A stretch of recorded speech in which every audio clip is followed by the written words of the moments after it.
How's it going? Oh, yeah. Guess who's back? Back again. Oh, yeah, it's Dawson. You better tell a friend. Tell all your friends. Tell your family. Tell your pets. Crank the radio up. It's episode 64 of Dawson's Crick. It feels so good to be back with my little family. Y'all are like a little family to me. I've missed y'all so much. I put like an X on a calendar for every day I couldn't make a podcast episode. Just like, oh, that's one more day I couldn't make an episode. I've missed y'all so much. I feel like a dad that abandoned ship. That's what it feels like. You know, y'all are probably thinking, yeah, he's out for milk. He's never coming back. But guess what? I just walked in with the biggest gallon. I got two gallons. My arms don't do justice for how big the jugs that I just brought in of milk for this episode. Thank y'all for tuning in. But yeah, it's been a while. 4 months, 4 whole months. It's been, and adulting. That's really what the word is.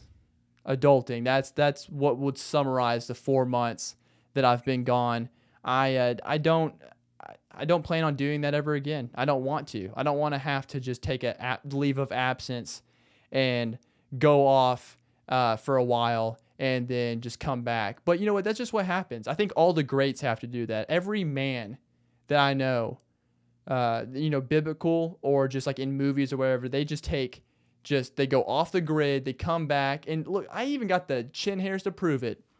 I got the beard, I got the emblem of adulting, learn something.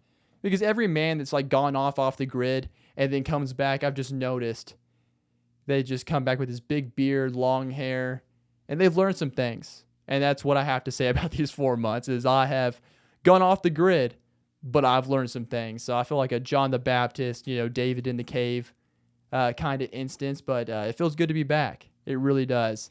Adulting. I know like a lot of college kids are now graduating now. I have a few buddies that are graduating, some people back home. I've seen some Facebook posts, everybody graduating in May. My sister's going to be graduating in December. That's coming up quick. And they're about to join the party. Everybody that's graduating college, welcome to the party. Welcome to what it's like to be an adult. Because I've made jokes before on previous podcasts about feeling like a diet adult. Not so much anymore. I kind of, I've learned some things. God has taught me, opened my eyes through some trials and tribulations, and just life, and just life itself has shown me of what it's like to get out of that diet adult phase and be a little bit more of an adult. I'm not saying that I have all this wisdom now, like I'm 23 and I'm like, I know what it's like to be an adult, but you know what? I got some knowledge, at least a little bit more. So, congratulations to everybody that graduated. If you're listening to this podcast and you just graduated, just put that out there. I'm proud of you as a father of this family, of these family of listeners. I am proud of you for tackling of what it is college. I couldn't make it. I only survived a month, and some of the longtime listeners know that college isn't for everybody, and it wasn't for me. So anybody that wasn't in college either, that is in the same boat as I'm proud of you as well. Welcome. And we are all coming together and learning this adulting thing together. That's really what it's all about. And I think we should start off with a vocab word. I'm going to give y'all a vocab word for y'all, the graduates of what the adulting season is going to be like in 2023. I think one word to start out with it is recession. Write that down, recession. Sound like a teacher right now. Recession. Like they have that like weird pause, just enough to write it down, and then they go on to just a banger point. So hopefully it is, but I didn't know what a recession was. Some of y'all are probably learning this for the first time. I didn't know what it was at all. I heard the word recession for the first time, and I thought it was just like Britain was going to come back for a part 2. They're like, oh man, we might have lost one war, but we're not going to lose the second, America. We're planning. We got something going on in the mix. You better get ready because here we come. And I thought I was about to have to go out on the front lines, line up in Jamestown on the beach, with this modern tech, and we're going to have to fight Britain for a second time, show them what's up, because they're not going to own us, because we're going to be free times 2 now. Freedom, double freedom. That's what we're about to earn, that double freedom because of recession. I thought it was a history term. Apparently, it's not technically it's not a history term. It's an economical. I can't believe I got that word out. Usually, with bigger words, it's hard for me. But let's see here. Let's pull up what recession means. I had it up earlier. I have it saved in a tab. Recession, a period of temporary economic decline during which trade and industrial activity are reduced, generally identified by a fall in GDP in 2 successive quarters. You know, to really break it down for you, that just means it sucks. Right now, we're in a sucky season. That's what we're in. We're such in a sucky season that it's brought me into the bathroom. That's where this recession has brought me into. If you're watching this on YouTube, yes, I'm recording from the bathroom from right now. That's not the plan long term, but as of right now, I'm reporting from the bathroom of what's going on and having this moment. And I'll let y'all take a guess in the comments. Are my pants down? Am I actually using the bathroom while making this podcast? It's because some people, scroll on their phones. Some people watch YouTube for a long time until their legs fall asleep. Me, on the other hand, I'm more productive on the toilet. I'm going to make a full podcast. So I'm going to leave that and have y'all take a guess on if my pants are down and if I'm actually using the porcelain throne. That's what I call it. If I'm actually using it.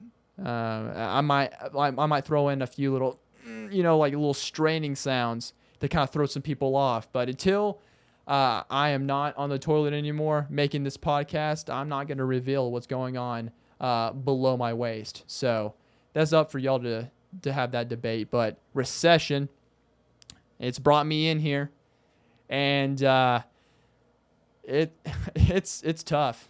It's a tough word, a tough realm. I didn't know of how big of a impact it would have in my life until I started this whole adulting thing. It's all new to me. And with recession, from what I know, if people get laid off of jobs, that's what it is. That there's a lot of that going on, which I don't really understand why a lot of people would get laid off of jobs as in a recession. I get the laying off the job, but I'm talking why doesn't the government have prioritized jobs? Because there's some very big important jobs where people are getting laid off of that we need, and they're just getting laid off because of this recession. I think the government needs to have a list of the top most important jobs all the way down to the bottom feeder jobs that are not really important, that have no impact on the economy whatsoever. And we should start with those jobs first instead of just going in there and randomly handpicking, oh, you don't have a job anymore, congratulations. I think we should start with meteorologists is what my point is. Who are those people? Do you even watch the weather? I don't watch the weather anymore.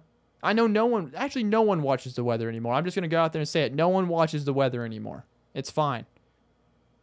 I have an app for it. And an app will tell me when I can go outside and enjoy whatever I'm wearing. The app will tell me. Meteorologist. I don't need a guy in a suit to tell me what I can wear outside. I'll figure it out myself. Okay? Mr. Nice Suit guy. You're wearing that nice suit to what? Stand in front of a green screen to tell me, oh, there's a nice breeze coming from the north-southwest. There's a little nice breeze coming through. No. I don't need any of those shenanigans. I can figure it out myself. I'm an adult. I'm a grown man. I can figure it out. Meteorologist. They make good money too. I think the average is $50,000. Dude, we should start there. The recession should start because the meteorologists that I know, especially the local ones, they've been doing it forever. There's this bald dude in my town. From where I come from, he's just bald. And he's been a meteorologist. I'm talking since I was 1. I've been watching this guy. Since he had hair, he's been a meteorologist. And then just slowly the Lord has just taken the hair. And I don't know. Also, the beef that I have too is that they could be wrong in their job. They could be wrong, get something completely wrong, and still have their job the next day. That's where I'm at with them. So I lived in Tornado Valley. That's my point. They would get it wrong all the time. They would just be standing there on their green screen. Tornado watch, tornado warning. They'd be telling us, "Hey, everybody, get down! Get down! There's a tornado coming through just in the central part of the state. There's a tornado coming through. It's about to land in 3, 2, 1. Never mind." Wow, it actually landed in the southern part. It was more south. That was my bad. I made a bad judgment. That was my bad. And then guess what? They keep their job, and then the next day they'll be at the carnage of the area that they miscalculated of where the tornado was going to be. Oh, well, man, it wrecked this place up. It really did. That's my bad. That's my bad, guys. The tornado tore through here. That's my bad. I should have, been more accurate, but I wasn't because I'm a meteorologist. So the recession should hit them first. That's what my vote is. So watch out, meteorologist. They're coming for you next. So that's just my opinion on it. That's one of the things that I learned in my 4 months of just being gone and adulting. Let me know what you think about the meteorologist thing, but I think that they should go first. And there's nothing good either. Like, I feel like there's just huge major things that impact the United States horribly, and then all of a sudden there's always bad things for it. There's always like something bad, like, oh man, we're going through a recession. Like that's like the big word, but it means something bad here in the United States. Is there like a good word? Is there something like a word of encouragement, like we're doing a good job as an economy? Is there a word for it? That's where I'm trying to line up at, like, switch the words around recession, call it recess. I don't know. Why are we getting recess at the job? Oh, because the economy's going really good, man. Like, the numbers are just going through the roof here in the United States. We're just on top of our game. So everybody around the United States now gets a recess. And it's just a break during the day. It doesn't affect your lunch. It's actually sometime after the lunch. You can even take it before your lunch if you want to. But there's just a 30-minute period where you get to go play on a playground. That would be pretty sick if an adult's got a recess. That would make jobs a lot better. It'd make my job in customer service a lot better. Just after, in between flipping your burgers or whatever. Hey, Dawson, go to your recess. Just 30 minutes of me just having a blast outside on slides, swing sets, on a seesaw. I love it. Why can't we have that? Have a nap time as adults? I mean, I feel like adults need it more than kids in a lot of ways. I mean, my dad came home tired all the time. My mom comes, like, every time I call my mom, she's like, Dawson, I'm just exhausted. I'm like, why don't you have an adult nap time? Did you take an adult nap today? What? What is that? It's foreign. Like, why don't we have an adult nap time? We should be rewarded, is what I'm saying. Like, I don't know what United States needs to do, but we need to figure something out so we can be rewarded more instead of, recession. We need more recess in this life than recession. More recess in this economy than recession. But I don't know. I'm just trying to, I've been watching a lot of videos. A lot of videos have been popping up on my Instagram that are very nostalgic. I can't believe I'm that old now. I'm only 23, but like I'm getting to the point where people are making videos of like only kids that were raised in the early 2000s would recognize this. And like they'll throw up, it's like a nice little gentle song in the background, and it'll be a picture of Lincoln Logs and the Polar Express, and just I don't know, just certain aspects of that only people who were raised in the early 2000s would get. And I just got that on my algorithm all day, and I'm just shedding a tear on my air mattress as like we're in the middle of this recession. I'm just tear down my eye. I'm like, man, I miss it. I really do miss being a kid. And I'm a kid at heart, okay? Just because I get older doesn't mean I'm going to stop being a kid. I think there's many different aspects that I don't know what it is about when you get married. You just kind of lose that little funness to you. It's happened. I've seen it happen.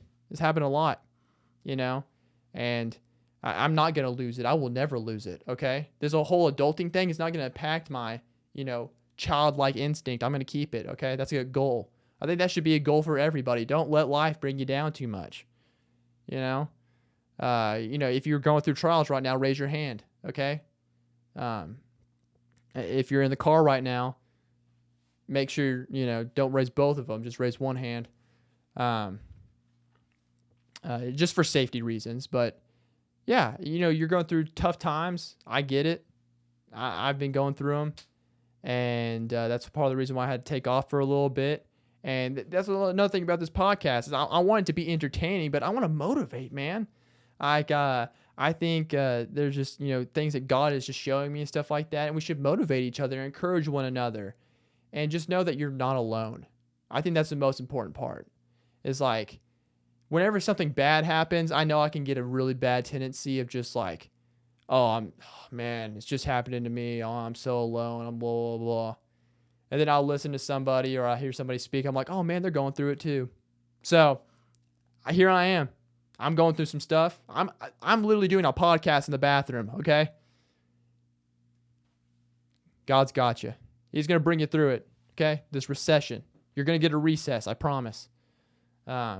It's going to be good. It's going to be good. It's especially with taking public transportation. I have beef with that. That's my trials. I'm just going to let y'all in on some of the trials that I'm going through. Maybe some of y'all can relate. I've never had to deal with public transportation in my life until moving out here. But because I come from a small town of maybe 30,000 people. And then now I live in Phoenix, Arizona, home of 6 million, the sixth largest city in the United States. It was a culture shock for me coming out here. It was like everything, man. And so now that I can't drive, don't have my car and stuff like that, I had to now get a bus pass. That was new. I didn't even know how to get one of those, but you can get them at a gas station. You go in there and you ask them, you're like, hey man, can I get what is it called, a bus pass? And they're like, oh yeah, dude, here you go. I'm like, oh, well, cool. So I can, go on to every bus. And they're like, yeah, that's how it works.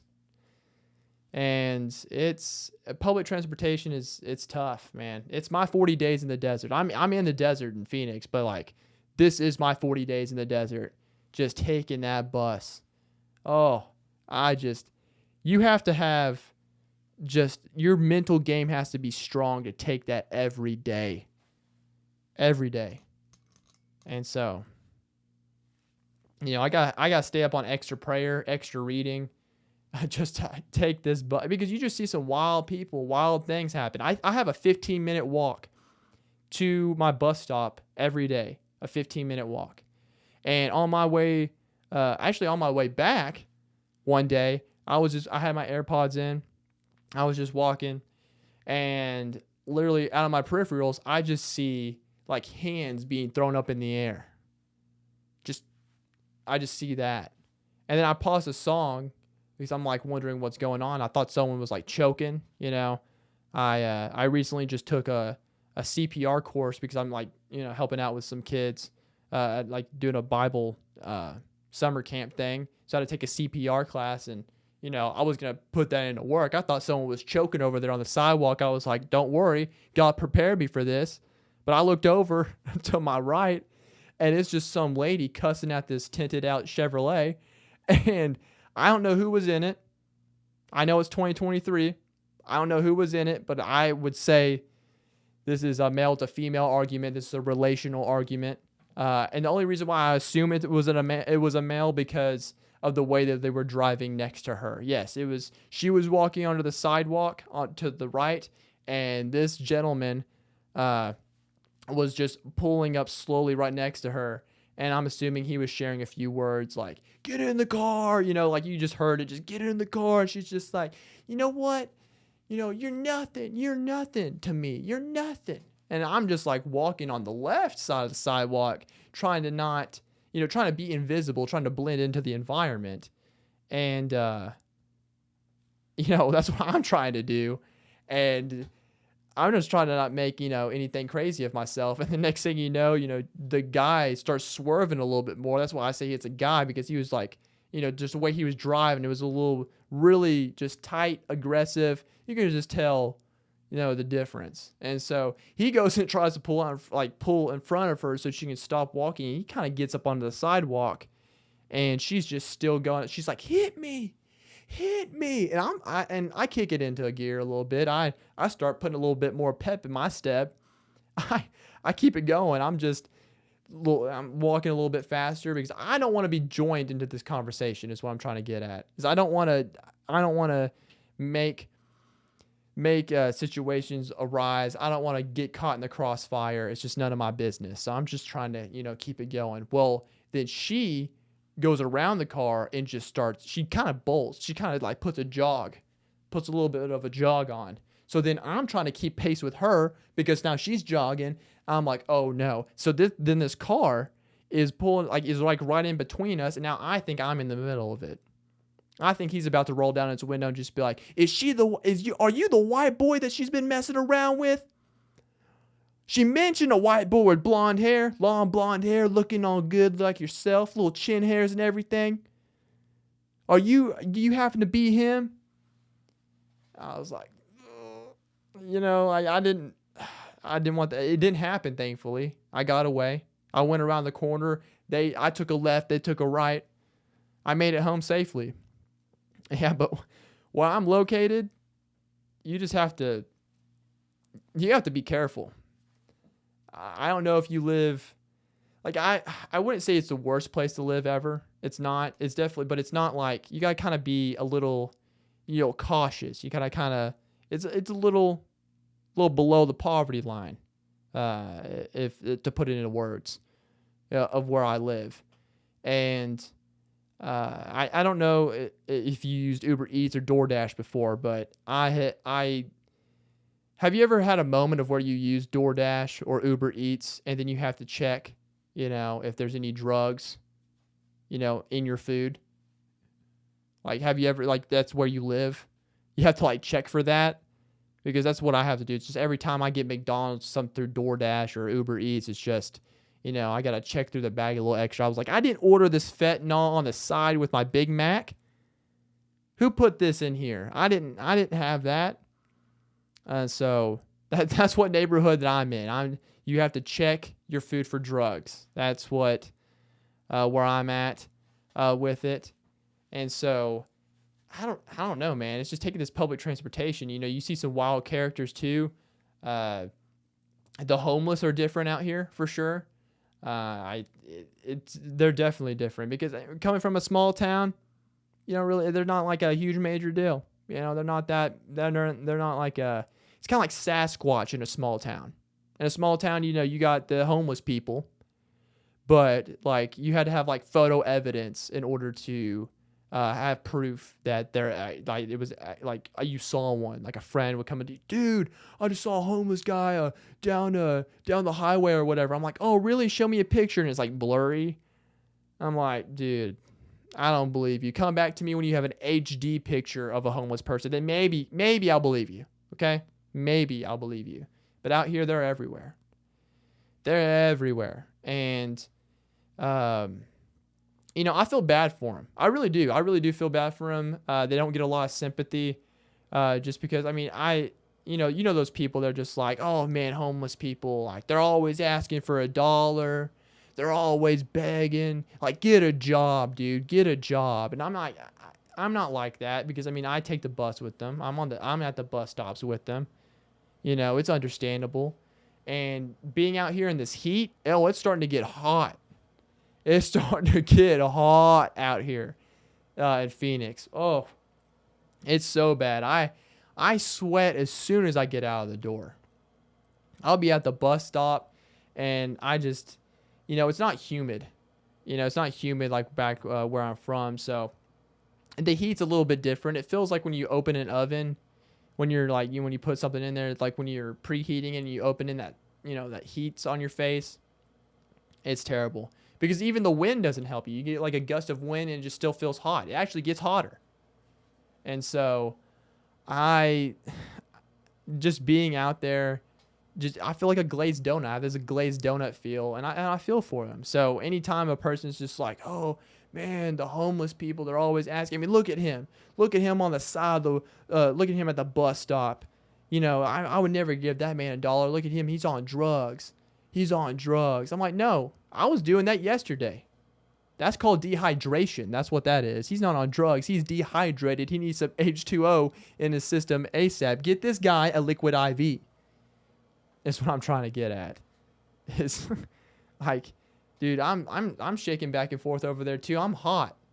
I'm so hot over there. I'm like just drowsy and just You know what dehydration feels like? It's terrible. So I feel for them. I feel bad for them, honestly. But yeah, taking public transportation, it's a whole different mental ball game. It takes double the time to get everywhere. Double the time. I'm telling you, it's so hot outside. I mean, it makes you want to punt a pigeon. That's really what it is. I just want to putt a pigeon. That's really what I like. There's pigeons everywhere around me, just flying in my apartment complex, at the bus stops, and they're just so annoying. So annoying. They're just pecking, doing their thing. They're annoying. I think that's why God made them, is just to have, like, whenever you have free, like, because I've never seen them where I'm from. The small area, small town, no, you're doing your thing. You don't need to pass the time. And like pigeons, like you don't need to have them there because you don't need to pass the time. In bigger cities, there's some instances where you need to pass the time, and a bus stop is one of them. And that's why they're flooded over there, because I feel like God has put pigeons over there so then you can go punt them for just some fun, to get some of that anger out. That's what I think they were made here for and put here on this planet for, is to punt them. That's just a side note. But yeah, taking the public transportation, it's been a different game, for sure. I've had to go to counseling about it. Counseling's something new. That's something new in the adulting life. More into the adulting aspects. It's nice. I used to talk bad about counseling. I think in previous episodes I was like, oh no, I just need this podcast. Podcasting is my therapy. I started this podcast because I just want to put my emotions out there and yada yada and just talk things out, which I do. I want to do entertainment purposes, also motivate the people. But I do vote that counseling now is a good thing. It really is. It has helped me out a lot. I just processed through some things to get through some aspects being out here in Phoenix, in the big city, just around no friends and family. It's just a whole new, aspect to think about. And because I realized that I've been burying stuff and kind of overshadowing it a little bit. Because I do stand-up comedy, so that's what I do, is I take my trauma and I make jokes about it. That's what we do as comedians. But I just don't make it as serious as it should be, or like I think about it in the serious aspects, as I guess I don't know. I kind of tone it down a little bit more than I should. Like, for example, like the counselor, like, Dawson, it sounds like you grew up with alcoholics as parents. They were alcoholics. I'm like, organic. They were free range alcoholics. I don't think it was really that bad, And he's like, no, like, your dad seems pretty abusive. He was punching holes in the walls, ripping doors off the frames, throwing stuff out the window. I'm like, nah, dude, he just liked remodeling. He's a remodeler. That's what the guy loved to do. He loved remodeling, and he just was all about it. So, that's awesome.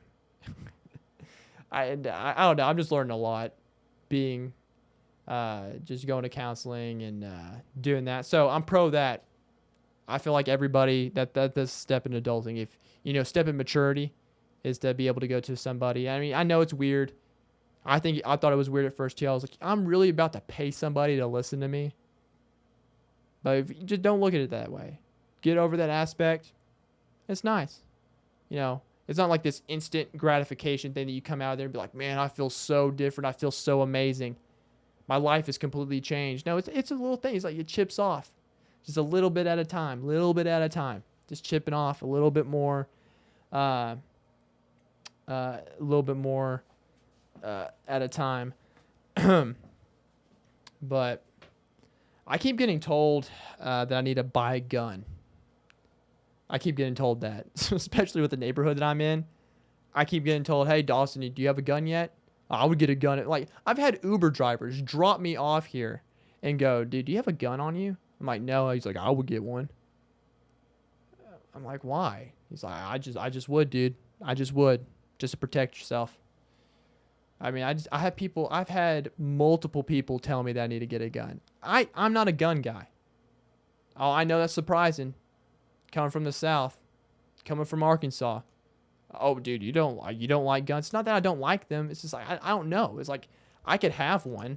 I have nothing against it. I could have one, but I just don't know if I would use it, you know? I'm a more scare tactic kind of guy. That's what I've realized about myself. Because I have been thinking about self-defense more since I've been out here. Just like, what would I do? Am I the guy that has like the pepper spray on the keychain, like when someone pulls up on me, like, tss, tss, get back, tss, you know? Like, am I the pepper spray guy? Do guys carry pepper spray? You know, I don't care. I'll bedazzle it. You can make fun of me all you want to, but he's blind. He's not gonna do anything to me. I'll turn him into Saul, just tss, right there. Saul him right. Tss. He's not gonna be able to see no more. So I don't know. I feel like I could be that guy. A gun is just different. Like, it just means, like, if you're carrying it, you know, you're going to, like, and when it comes to defense time, you're going to use it. And also, I think of it in the aspect, too, is you're not only using it for defense of yourself, but what if, like, you know, something goes down in a Walmart and, you know, someone's just, you know, starting to shoot. Well, then now you have, you know, if you have that little bit of, like, I guess, responsibility also, too, because you do have it in your waistband to use it for defense of someone else. And I just don't know. I just don't know if I'm man enough, you know? I might have to grow a little bit more of a manlier beard to have that. But I'm out here in Arizona, and it's a wild west out here. Like, they show off their concealed carries. They're proud of it, too. They're just showing them off at the customer, you know, the scan, like the self-checkout things. They're showing them off. They're waiting for somebody to, you know, come at them. Like, I saw a video the other day of people in road rage. It was a road rage thing. And it was two people, like, in two different cars, and they were just blasting each other. This guy was filming in the back. He got into the other lane and kind of slowed down, and these two guys just went around him, and they were just blasting each other out the window. Just going at it, just destroying each other's cars. I don't even know what happened. The video ended, but and it was in Arizona. So that's Arizona for you. So watch who you're talking to, I guess, out here. But I don't know. I just don't. It feels like a lot of responsibility to have a gun. I'm not a responsible guy. You know, I could barely keep my finances in order. You know, I'm barely disciplined in the things that I got, you know, like I don't have much. But it's hard to be responsible with the things that I got, you know, and then add a gun to that. That's a lot, son. And plus, also, like I said, I think I'm more of like a showy guy. I want to make you think that I'm, you know, like a psycho. Like, I mean, not physically like scary. I know, I'm not gonna physically scare somebody, but I might throw myself off as like that crazy white dude, you know, like almost like that scrawny, you know, like that Eminem type guy, like that psycho kind of thing, you know? So I might have to get a samurai sword. That could be something. I could have that as an addition. Throw that in the back of my backpack and carry that with me at all times. And just like, you know, I got to practice my mean face just on the bus. Like, there's like, you don't want to mess with me. You don't. I promise you don't. I got to practice it. I'm not good at it. I'm a nice, gentle soul, okay? This is how I am. So I just don't know. I just don't know if a gun's for me. It's like those animals on Animal Planet, like the birds. Like, they make themselves bigger than what they are. Like, they're not predators, but they got to protect themselves from the prey. So they like puff up their feathers and have like this whole thing about them that scares off other things. And I wonder if humans have that. I wonder if we have like that aspect where we can make ourselves, seem a lot scarier than what we are to avoid off, thieves, murderers, that kind of stuff. I feel like that would be a better aspect than just immediately, handling it just a violence way. I don't know. Maybe we can figure that out. So maybe carrying the samurai sword, they may look at me and be like, man, that guy's psycho. Don't mess with him. I'll be on the news too. Crazy white scrawny kid at a Circle K pulls out a samurai sword in self-defense. That would be a normal headline here in Phoenix. That would be a normal headline in my city. Scrawny white kid, psycho, pulls out a samurai sword at a Circle K in self-defense. That would be normal. Nothing nuts about that. That's just, for every 5 Circle Ks, there's at least one that has probably a crazy white kid with a samurai sword, or some crazy guy with a samurai sword. It would just be normal. Is what I'm saying. So self-defense wise, I don't know. I just gotta think about it. That's really what it is. I just don't know if the guns are for me, But it is getting hot out here. It is really, really hot. Comedy's good though, man. Comedy is so good. You got to count your blessings. Got to count those blessings. And I thank God, honestly, for just the things that he's just done for me since being out here. I didn't think I was going to be out in Phoenix whenever I got back. I thought I was going to have to pack my stuff up as soon as the court date went down, move back to Arkansas and just do my, license suspension from there. And it's just crazy the turnaround that things have been in 2 months. It was the first 6-7 months of me being here. I was like, why am I here? What is going on? I can't find any community. I can't fit in. I have no friends. There's no family out here. And God is he's good, man. He really is. And so I know there's people that are going through it right now that are in the middle of it. I'm not completely out of it, but man, you got those trials, man. Just keep leaning on God. He is going to do so many great things that you don't even know what he's going to do. And that's the thing too, you have to get used to when you go out of college, and that's what thing I had to get used to. I wasn't even in college. Is the comfort, being comfortable, knowing a month down the road, like planning my life out a month ahead, knowing what's going to happen in the month. I'm now in this situation where I don't even know what's going to happen tomorrow. I just got to pray about, like, dear Lord, this is what I think is going to happen tomorrow. But realistically, anything can happen. And so ever since I came back, I've been back. I went to visit family for a couple of weeks, came back in the middle of March. I've been here for 2.5 months, and God's just been blessing the stand-up, blessing the comedy.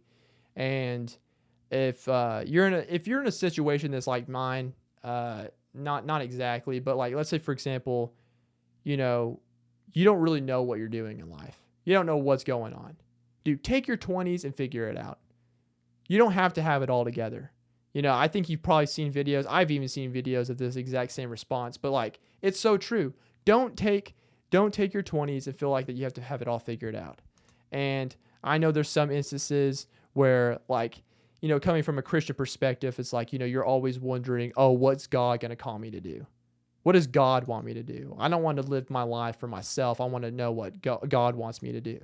And that's what I've been struggling with for like the past year and a half or so. It's just like figuring out, like, man, what's God got going on? Like, am I doing the right thing? I just want to know. I just want to just be acknowledged and know that, like, I'm here doing the right thing, because the way that I grew up, I didn't get that validation enough to where good job, Dawson. You're doing the right thing, man. I'm glad that, you're figuring it out. You're doing your thing. I see you going out there. Awesome. And so I'm trying to get that from God. I'm not trying to get like a pat on the back or anything, but I just want to know that I'm going down that right path. I want to know that comedy is what I need to be doing. And these past 2 months, he's been blessing it immensely. I got to perform at a couple of churches in Tucson. That was awesome. I never performed at a church before, but they were ready to laugh. It was awesome. It was just old people. The majority was old people. So I was like staring into my future the whole time. But they were there to laugh, man. Like, it was super, super dope. Did a couple paid gigs through that. What a blessing that is. I mean, look, coming from an entertainer's perspective, you don't even have to be a comedian, but the first time, the first time that you've been going to all those open mics, yeah, and paying that $5 fee to go up there for 5 lousy minutes to, practice these jokes, and you're paying to get over there. You're, trying to figure out to go across the city to make it to these open mics, and, you finally are able to get paid for the jokes that you've been telling. And it's like, I don't know. It's amazing. It's just once it hits that bank account, you're like, man, wow, I got paid to tell jokes. What a blessing. I got paid to tell jokes. Like, I literally just put words together. I put words together in a goofy way. People enjoyed it. And in return, I got paid for it. I mean, dude, praise God. Like, just nuts to me that could be a thing, and God's blessing it for sure. Just with opportunity, and I don't know. I just want to say all this just to also just motivate whoever's also going through a tough time, going through that tough season. Like, man, keep pushing through, baby. Keep pushing through. I love you. God loves you. He's there for you, man. He's there for you. Don't you forget that. He didn't abandon you. The reason why I'm saying this is because I felt exactly the same way. I'm literally just on my air mattress, like, man, I'm in an air mattress with 2 other dudes in a 1-bedroom. And I'm on an air mattress right now, and it's deflating by the moment. I think there's a hole in it. And where are you at, God? I've been asking that for like 6-7 months. I feel like the book of Esther. That's what my life feels like right now. It's the book of Esther. I feel like, man, where you at, God? What are you doing? And the whole time, he may not, the book of Esther didn't say God did this and he did that. It's like, you can just tell God's hand was over everything in the book of Esther. You're like, man. So I kind of feel like my life's like that right now, where maybe I'm not, feeling, God's presence all the time, and just being on that cloud 9 of just spiritual, just, all the time. But like, just push through. God's, he's doing stuff, man. He's working for you. He is working for you. And you just go do something. Figure out what's on your heart. Go do it. Some of y'all saw that I had put out a rap. Look, I'm not taking my rap career seriously. I'm not trying to, maybe I'll dabble into rapping here. Pull like a, what's his name? Lil Dicky. Like, he wanted to do stand-up comedy, but now he's a rapper. No, I'm not trying to do that. Stand-up comedy all the way. Want to glorify God in that, but also want to glorify God in all that I do. I picked up rapping. I made one song. It's called Joy in Trials. My rap name's Son of David, because that's apparently what Dawson means. Dawson means Son of David. So shout out that. Didn't even know that until I made that rap name, or figured it out. But I put that song out there. Y'all go check it out. I feel like it's getting pretty good feedback. It's like it's humorous, but it's not. It's like I talked about my trials, but I put it in a goofy perspective. I try to put that Slim Shady feel onto it because, I just remade one of Eminem's old songs back when he was called Slim Shady. And so shout out to all my divorce kids out there. So y'all probably enjoy that one. But yeah, I don't know. I just, I was told by my counselor to, have you wrote your, problems out? And I just wrote them down, and then I just started making them rhyme. So it just came out that. So little side note, little sidebar. I do want to dabble into other things too. I want to make a parody song that's just, I want to do that and put that in the works. I want to make a sketch, do some sketches and stuff. I'm trying to get into improv. Like, I got connected with some awesome people. God has just brought some awesome people into my life. Some Christian comedians. A Christian comedian in particular. And he's just like took me under his wing. He's, given me these awesome opportunities. He's like, hey, Dawson, don't just like limit yourself and just try to do stand-up, do improv, sketches, parodies, try to dabble into everything, acting, whatever. I never really thought about it that way before, but like, podcasting, like that's another outlet. He was a big motivator for me to like really, push myself to figure out how to get this thing started back up. And so just through all that, it's just awesome to be able to see just God working through all those things. And yeah, I'm trying to dabble into just many different aspects. So in saying that, yes, I did change my name. Y'all probably noticed that if you've been following along. I'm Dawson Thomas now. I'm not Dawson Iglehart. I was tired of being bullied, after all these years being called Englehart, Igglefart, whatever, Wigglefart, whatever. Englehart. That was probably the worst one. They just add an N in there. There's no N, and they just added one in there because they just want to. It's just magically in there. But yeah, it's Dawson Thomas now. I just use my middle name and just threw off the last name for stage purposes. I was tired of it. It's not the bullying thing, okay? I could care less, all right? It was more of the aspect of getting my name pronounced wrong every time that I walked out on stage. Coming onto the stage is Dawson Englehart. Dawson Englehart. Now to the stage, Dawson and then they just say Dawson.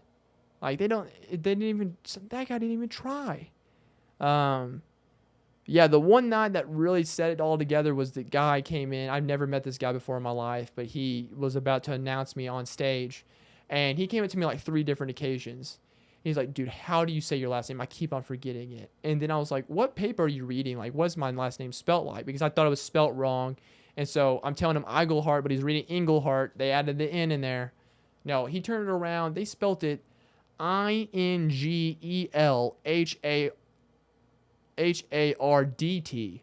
I'm like, what is... They butchered it. I was like, you know what? Scratch it. We're taking Iglehart off now, and we're doing Dawson Thomas. Just announced me as Dawson Thomas. He goes, oh, you just saw the relief in his face. Like, thank you for taking that away from me, because I was about to butcher your name.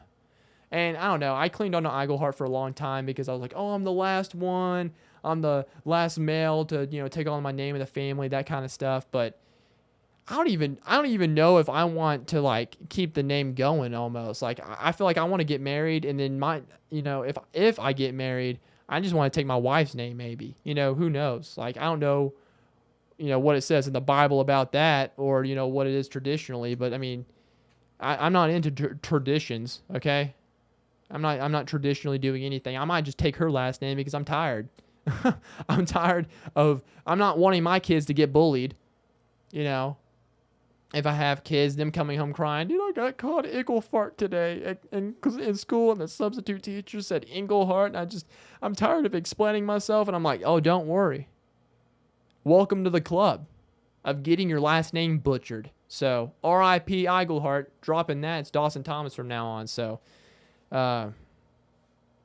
thank y'all for tuning into that little bit of an update. But we're getting down to the end marks here.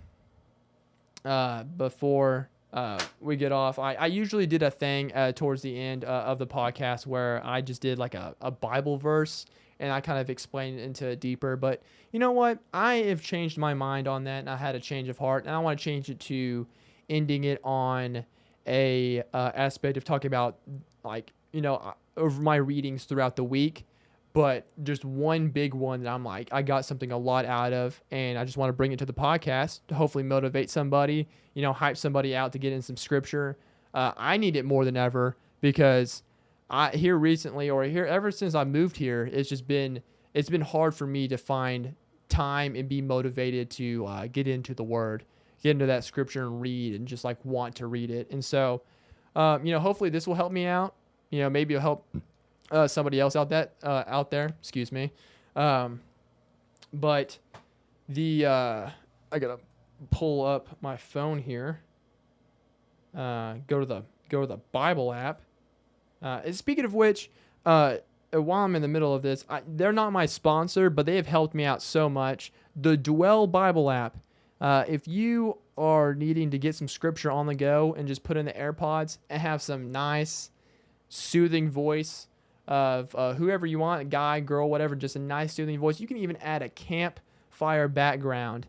There's the crackling of the fire in the background as they're reading just the scripture. And right now I'm just having this nice British guy with some nice fire in the background. It kind of does sound like the guy from Animal Planet, but he's reading me scriptures of Psalms, and it's just 30 days of him the guy just reading off just different Psalms all scrambled up, and just, hypes you up, motivates you when you're on the bus, when you're on that 40 days in the desert, son. Let's see here. John chapter 5. That's where I'm at, or that's where I was at. John chapter 5. That reading this week has really impacted me a lot. It made me think about a lot of different things. It made me just like kind of sit down, and just, it made me, I don't know, just some certain things popped out to me. I don't know if it's just because of the season of where I'm at, and just, it just, I don't know, it just got me thinking. And so, I do these things called Hear Journals. I learned that from my mentor, slash college minister, slash uncle. Well, I call him my uncle. He's not my uncle, but, my man, Donnie De La Cruz. Boom, dropped his name in the podcast. I don't know. He's not going to get mad about it. He's an awesome guy. He's the one that helped me put the Hear Journal together, and the H stands for, hold on, I forgot what they meant, but hold on. We got to look this up real quick before I dive into it. I've mentioned the Hear Journals before, but I haven't, I've mentioned it, but I haven't mentioned it enough, or in a while. And so before I start this up again, it's been 4 months, put it fresh on the memory. So Hear Journal. So you just put HEAR on the side of a paper.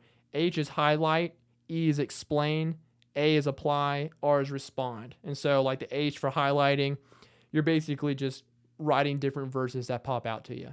The explain, you're just explaining what's going on. The apply, how you can apply it to your life. And the respond is like a little prayer, just a prayer that, just between you and God, of like what that, chapter or scripture, what it put on your heart, and just pray about it. And so for my Hear Journal, in the Hear section of chapter 5, because I'm not going to go in and read all of chapter 5, of course, but I might read some little inserts and stuff, but you can go and read John chapter 5 on y'all's own time, okay? I'm not going to spend all of it reading John chapter 5, but it was a deep chapter. I got a lot out of it. It was one of the most impactful chapters that I've had in a while, of just like me retaining it and me just getting in the mode of reading.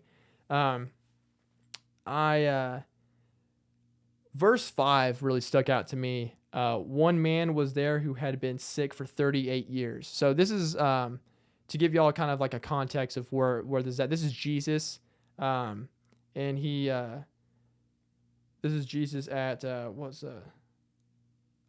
he was healing at the pool on the Sabbath. The guy was paralyzed, and he was trying to get to the water because they believe that an angel comes down and the water heals, and only the first person that enters the water is going to be healed. And he was just trying to get there for 38 years, and he kept on getting pushed aside.